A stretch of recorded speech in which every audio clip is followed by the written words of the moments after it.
Assalamualaikum warahmatullahi wabarakatuh. Bismillahirrahmanirrahim. Alhamdulillahirabbil alamin. Wassalatu wassalamu ala asyrafil anbiya'i wal mursalin wa ala alihi wa ashabi ajma'in, amma ba'du.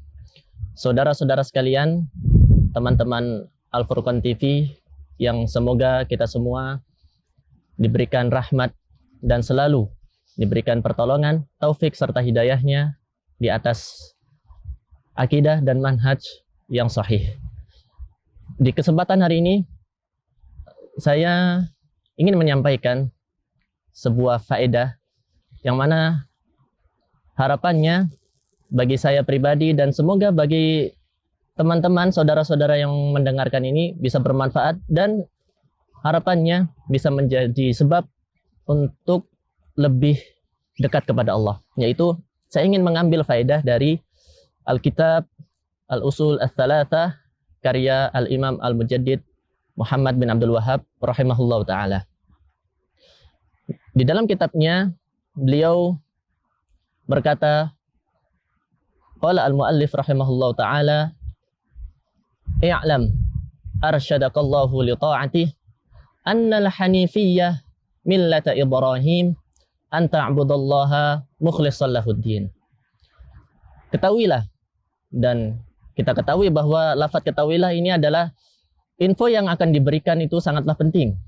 Semoga Allah membimbingmu untuk menjalankan ketaatan kepadanya, bahwa agama Hanifiyah, yaitu agama Nabi Ibrahim, adalah agama yang senantiasa beribadah kepada Allah dengan ikhlas, mukhlishan lahuddin.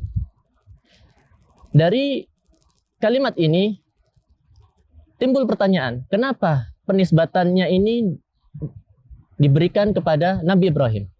Salah satu faedah yaitu adalah kita tahu bahwa al-khitab dakwah ini ditujukan kepada kafir Quraisy, yang mana kita ketahui bahwa kerabat atau marga Quraisy ini adalah termasuk kerabat atau keluarga nasab dari Nabi Ibrahim alaihi salam.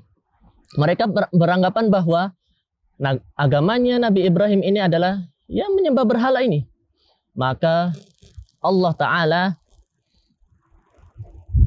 mengingatkan kepada mereka bahwa justru agama Nabi Ibrahim ini adalah agama yang beribadah secara ikhlas, menyembah hanya kepada Allah Ta'ala. Nah, di sini para jamaah sekalian, saudara-saudara rahimani wa rahimakumullah, kenapa di bangsa Arab ini sangatlah mudah terpengaruhi oleh kesyirikan. Dan kita tahu bahwa yang pertama kali membawa kesyirikan yaitu menyembah berhala adalah Amr bin Luhai Al-Khuzai. Dan dijelaskan di syarah Fathul Bari, syarah Ibnu Hajar Al-Asqalani rahimahullah ta'ala, bahwa Amr ini adalah tabi'un lil jin, pengikut jin, pengikut syaitan. Singkat cerita, Amr ini dibisiki oleh jin bahwa ada berhala di Jeddah sana yang sudah tertimbun tanah. Lalu oleh jin ini menyuruh Amr ini untuk pergi ke Jeddah untuk mengambil berhala tersebut. Nah, kenapa kok dibisiki untuk mengambil berhala tersebut? Karena Amr ini, yang mana dia itu biografinya sudah tabi'un lil jin, sudah pengikut setan, dan dia pernah pergi ke Syam, dan di Syam ini dia menjumpai bahwa penduduk Syam ini penyembah kuburan. Akhirnya singkat cerita, Amr ini minta satu berhala gitu untuk dibawa ke Mekah. Singkat cerita, ketika dibawa ke Mekah, lalu karena Amr ini termasuk Sayyid Mekah, termasuk tokoh di Mekah waktu itu, akhirnya ya ngikut aja. Dan ini ada beberapa faedah yang akan kita petik di akhir ini insyaallah ta'ala. Akhirnya singkat cerita dibawa ke Mekah, lalu singkat cerita jadilah Arab ini terpengaruh, akhirnya menyembah berhala. Lalu ditambah dibisiki setan tadi untuk mengambil berhala tadi di Jeddah, yang mana ternyata berhala di Jeddah ini adalah patung-patung yang dulu di zamannya Nabi Nuh, yaitu Waddan, Suwa'an, Yaghutha, wa Nasra. Satunya lagi apa? Ada 5, intinya ada 5. Intinya ada 5, Masya Allah, karena dilupakan. Akhirnya singkat cerita ketika mengambil berhala itu lalu dibawa ke Mekah, lalu dibagikan di seluruh kabilah-kabilah yang masyhur, akhirnya jadilah Arab di saat itu sebelum terutusnya Nabi Muhammad SAW menjadilah penyembah berhala. Ma'asyiral muslimin rahimani wa rahimakumullah, Arab ini dari dulu sebelum datangnya pengaruh Amr ini itu adalah orang-orang yang menyembah Allah.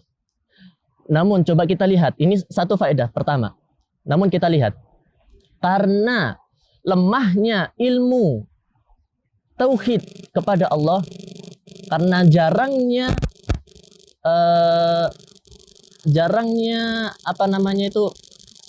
usaha untuk agar ilmu tauhid ini betul-betul kuat, perawatan ini karena lemah, akhirnya ketika dipengaruhi dengan sedikit saja menjadi sangat rapuh. Menjadikan di sini bahwa faedah yang pertama, pentingnya kita belajar ilmu akidah, terutama ilmu tauhid adalah agar kita betul-betul tauhid kita ini kuat. Jadi jangan sesekali kita meremehkan, saya sudah khatam, saya sudah belajar dengan Ustadz Fulan usul salasa. Di masjid dekat ana ada kajian usul salasa, akhirnya saya sudah khatam, itu jangan sampai sesekali kita meremehkan ilmu tauhid ini. Karena apa? Karena ketika kita timbul adanya peremehan atau malas untuk belajar ilmu-ilmu akidah, apalagi untuk memperkuat ilmu tauhid ini, maka peluang-peluang untuk terjatuh ke dalam kesyirikan itu semakin lebar. Maka faedah yang pertama yang ingin saya sampaikan adalah kita harus menyadari bahwa kita belajar ilmu tauhid ini itu sangatlah penting. Ma'asyiral muslimin, di Makkah Madinah ini ilmu pelajaran tauhid usul salasa ketika sudah khatam diulang lagi, di murojaah terus. Karena apa? Karena memang sangatlah penting. Lalu faedah yang kedua di cerita yang kita sebutkan tadi, bahwa Amr ini itu pergi ke Syam, yang mana itu adalah negara penyembah berhala. Di sini ada sebuah faedah bahwa ketika kita ingin rihlah, ingin jalan-jalan, jangan sampai kita jalan-jalan rihlah ke tempat-tempat yang isinya itu banyak kesyirikannya. Ya, mungkin contoh kita jalan-jalan ke suatu tempat, ternyata di tempat tersebut itu terkenal penyembah berhala. Jangan kita rihlah ke sana. Karena apa? Itu konsekuensinya itu bisa merusak kualitas ketauhidan kita kepada Allah. Itu faedah yang kedua. Maka dari itu, ma'asyiral muslimin rahimani wa rahimakumullah, dua faedah ini maksud ingin yang saya sampaikan adalah betapa pentingnya ilmu tauhid agar kita bisa sukses di dunia dan akhirat ini. Karena tauhid ini adalah usul kita, fondasi kita. Yang mana ketika kita nanti belajar fikih, kita belajar adab, kita belajar hadis dan lain-lain sebagainya, itu betul-betul bisa lebih maksimal di dalam mengamalkannya. Semoga apa yang bisa disampaikan pagi hari ini atau menjelang siang insya Allah. Nah, dan alhamdulillah kita berada di Gunung Uhud. Semoga bisa bermanfaat bagi kita semua dan bisa sebagai sebab bagi kita untuk lebih mendekatkan diri kepada Allah. Subhanakallahumma wa bihamdik asyhadu an la ilaha illa anta astaghfiruka wa atubu ilaik. Assalamualaikum warahmatullahi wabarakatuh.